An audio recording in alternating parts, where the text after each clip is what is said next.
Wiesz, cały czas się myśli o samym procesie tatuowania, że to były jakby początki procesu, ale z drugiej strony masz rację, to tak naprawdę wszystko było początkiem. Tak jak studio powinno wyglądać, jaki powinien być sprzęt, to gdzie co powinno być, jak dbać potem o to, żeby tych klientów mieć. To tak naprawdę wszystko było całkowicie nowe. No dokładnie. To była troszeczkę, moja droga była troszeczkę inna niż droga takiego Piotra Żurawskiego. Piotr urodził się chyba we Francji, doskonale znał języki, miał duże możliwości wynikające właśnie i z rodziny, jakiej pochodził, i z miejsca, w którym się urodził. To mieszkał w Polsce, ale on dosyć swobodnie poruszał się po świecie, nie? Tak mentalnie był do tego przygotowany. Więc bardzo szybko dotarł do informacji na temat tatuażu. I nie ukrywam, że moment, kiedy nasze drogi się zeszły, bardzo mocno pomógł mi, też i jemu oczywiście, ale też pomógł mi, bo wreszcie znalazłem osobę, która w jakiś sposób mogłaby być pomocna w rozwoju tego, czym się zajmujemy. No, tak było. Słuchaj, no, byłeś, tak jak wspomniałam, jednym z pierwszych, więc kiedy już uzyskałeś te wszystkie informacje i już poczułeś się pewniej, to dzieliłeś się potem chętnie takimi informacjami z innymi tatuatorami? To był taki dziwny okres, dlatego że najpierw w pierwszej kolejności dla mnie najważniejsze było zająć się zjawiskiem tatuażu w Polsce. Bo pamiętajmy, że on nie był postrzegany tak pozytywnie jak teraz, nie był powszechny. Więc trzeba było najpierw popracować troszeczkę nad świadomością ludzi w naszym kraju. Po wygranym festiwalu w Niemczech posypały się oferty pracy dla mnie w zachodnich studiach. Ja nie znałem języka i wszystkie rozmowy w moim imieniu przeprowadzał mój przyjaciel z Hamburga, tatuator. I w wieczornej rozmowie pofestiwalowej przekazał mi informację, że on wszystkie te oferty w moim imieniu odrzucił.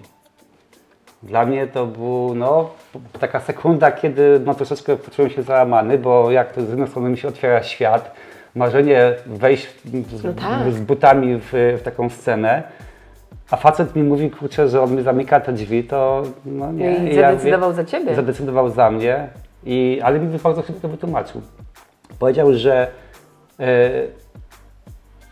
jestem do niego pierwszym jemu znanym tatuatorem, który ma taką okazję wejść, ale też ma okazję budować to samo u siebie w kraju. No tak, tutaj będziesz jednym z bardzo niewielu, a tam będziesz jednym już z kilku. Dokładnie. I ja sobie wziąłem tą lekcję do serca i postanowiłem skupić się na budowaniu wizerunku tatuażu w Polsce.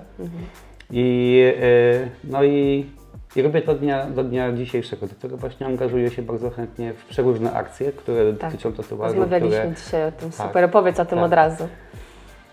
No po prostu to, że przez te trzy dekady cały czas pracuję aktywnie, ponad 3 dekady aktywnie pracuję jako tatuator full time, 5 dni w tygodniu, 8 godzin. To dodatkowo jeszcze wypełniam tą swoją misję i propaguję ten tatuaż. Angażuję się we wszystko, co wydaje mi się, że jest słuszne i sprzyja zmianie wizerunku tatuażu w naszym kraju i pomaga innym. Dlatego z tym dzieleniem się wiedzą wygląda w ten sposób, że ja to bardzo chętnie robię, ale chcę to robić na swój sposób mądrze. Bo wiem, że zbyt proste dzielenie się, zbyt łatwy dostęp do wiedzy czasami potrafi przeszkodzić, popsuć coś. Wspomniałeś podczas prywatnej rozmowy, że Twoje, powiedzmy, nauki nie są tylko przekazywane w taki sposób, jak tatuować i czym tatuować i tak dalej, tylko również robicie na takich zajęciach maszyny.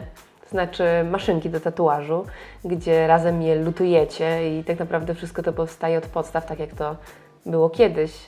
Jak młodzież to przyjmuje? No właśnie teraz jest, teraz powiem sobie przykładzie mojego zespołu. Tworzę młody zespół, który jest zainteresowany poznaniem tatuażu pod kątem zawodowym. Nie interesuje ich ten efekt końcowy, czyli wykonanie rysunku na ciele, tylko chcą się zająć tym szeroko i poznać ten zawód z każdej strony.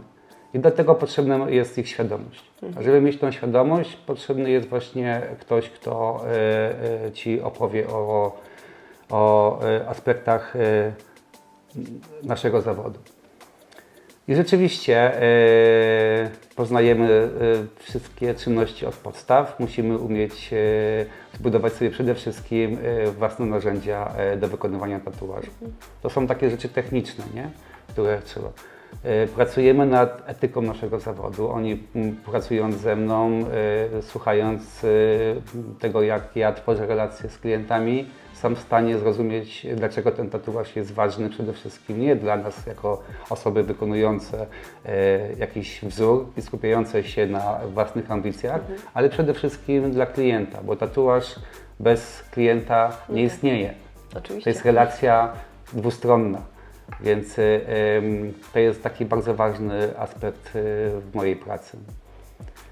I mimo, że ten sprzęt dostępny teraz do tatuowania jest tak łatwy w obsłudze i tak wygodny, to zdarzają się osoby, nawet z tego starszego pokolenia, które chcą wrócić do starych metod, tylko dla celów poznawczych, żeby mieć świadomość tego, jak pod kątem technicznym tatuaż się rozwijał, bo te starego typu urządzenia dawały im takie możliwości. Nie? To jest tak samo troszeczkę jak z projektowaniem wzoru. My, dopóki nie poznamy techniki tatuażu, to my nie wiemy, dlaczego wzór tradycyjny jest projektowany w ten sposób. Dlaczego jest takie pojęcie jak na przykład krótki cień, z czego on wynika. Nie? Czy on wynika z pędzla, czy może krótki cień wynika z narzędzia, jakim się posługujemy, albo z igieł, których używamy. Nie? I to trzeba wiedzieć. I wtedy projektując odpowiedni wzór pod konkretną stylistykę, no wiemy, jaki mamy sposób myślenia. No tak. To tatuujesz, tak jak rozmawialiśmy, ponad 3 dekady, więc przerobiłeś na pewno wzdłuż i wszerz sprzęt do tatuażu. No i dzisiaj na czym pracujesz?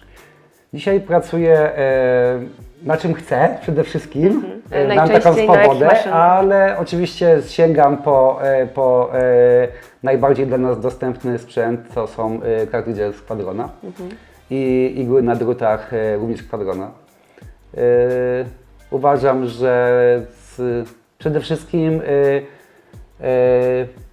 ten sprzęt jest, poza tym, że jest dostępny, ale jest w miarę stabilny.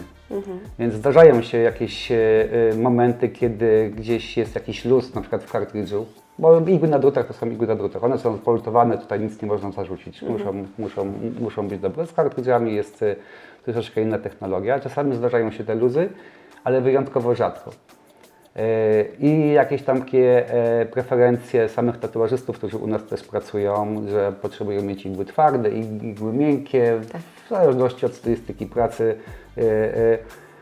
mają różne wymagania i te igły spełniają te ich kryteria. Gdzieś mieszczą się po środku. Nie? Więc... Używasz również naszych kosmetyków podczas tatuowania, na przykład maseł.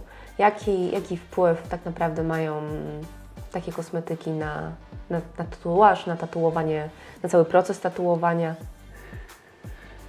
Używamy, też mam to szczęście, że co jakiś czas Łukasz podsyła mi różne produkty, które mogę wykorzystywać. I również to są masła, również to są wazeliny. I prawdę mówiąc, wszystkie te produkty są do siebie podobne. Nie? Możemy tylko wybierać pod kątem zapachu, nawet kątem koloru, pod kątem gęstości i część faktycznie z produktów bardzo mi odpowiada. Ostatnio dostałem taki preparat na bazie goździka do uśmierzania bólu. bardzo ładnie pachnie i Jeszcze pomaga. faktycznie klienci przyzwyczajeni do tego sami się to proszą, nie? Chociaż trochę spryskaj mnie. Zawsze jest ten okres. Ja wiem, że to może działać w różny sposób, tak, ale no, dlaczego mają odmawiać tego? Jeśli czują tą Jasne, chwilową ulgę, proszę bardzo, mogę to dla nich zrobić. Nie? Ale z kwadranem generalnie jest taka dla mnie bardzo ciekawa historia, może nie tyle historia, co opinia na ich temat, bo ja ich pamiętam, kiedy oni zaczynali. Wiesz, jak właśnie spróbowałem odkopać zdjęcie z jakiegoś festiwalu, gdzie Radek stoi koło takiego skromnego stołu ze sprzętem i jak uzmysłowię sobie, ile on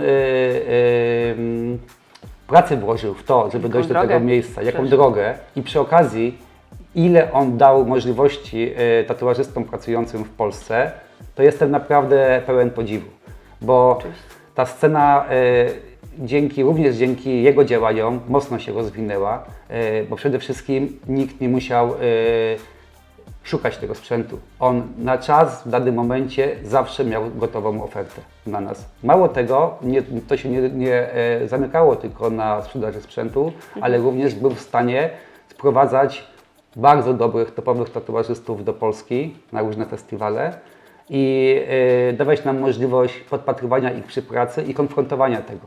To jest bardzo cenne. No właśnie, bo tak naprawdę do tej pory tatuatorzy mogą konfrontować się z tym, co wiedzą i uczyć się od innych tatuatorów, bo te możliwości, powiedzmy, już dzisiaj są dość częste, że inni tatuatorzy z zagranicy przyjeżdżają. Natomiast mam wrażenie, że mimo wszystko niezbyt wiele osób jest chętnych do czerpania wiedzy, na przykład z tatuatorów zaproszonych na konwent tatuażu, którzy gdzieś rzeczywiście osiągnęli, powiedzmy, większy sukces. To jest źle powiedziane, bo sukces nie jest miarą tak naprawdę tego, ile dokonaliśmy wielokrotnie. No i też sukces można różnie określać na podstawie różnych rzeczy. Natomiast no, jeżeli już coś osiągnęli, tak, i już są gdzieś w czymś lepsi, to czemu tak rzadko ludzie z tego korzystają? Nie wiem, być może dlatego, że ten proces nauki jest długi. Muszą zacząć od początku bardzo często. No tak. Nie? Więc wolą robić to, w czym są dobrzy i tylko skupiać się na tym. Pamiętasz Maurycego z Łodzi? Oczywiście. Tak, to jest zawsze bardzo dobry przykład, bo to był facet, który nie przestawał się uczyć. Jeśli wydawało mu się, że osiągnął jakiś poziom zadowalający, Tak. to momentalnie zmieniał stylistykę, ale robił taką 180 stopni. Prawda, to było niezwykłe, bo pamiętam, najbardziej utkwiły mi jednak mimo wszystko te tatuaże robione jakimś tam większym konturem, trochę realistyczne, trochę nie i kolorowe. I w pewnym momencie zamknęłam się na tym, jak to wygląda, bo strasznie mi się to podobało. Ale po jakimś czasie wróciłam na jego konto, na przykład na Instagramie i zobaczyłam w ogóle zupełnie inny obrót sytuacji. Stylistyka zmieniła się bardzo i do tego te tatuaże były, z tego co pamiętam, w szarościach tak naprawdę, już bez kolorów. To było naprawdę niezwykłe. A teraz już w ogóle nie tatuuje, A teraz już w ogóle robi zupełnie coś innego. No i właśnie to jest ta chęć rozwoju i ta ciągłość poszukiwania nowych rzeczy, nowych rozwiązań pewnie zmusza go do ciągłej pracy. Nie?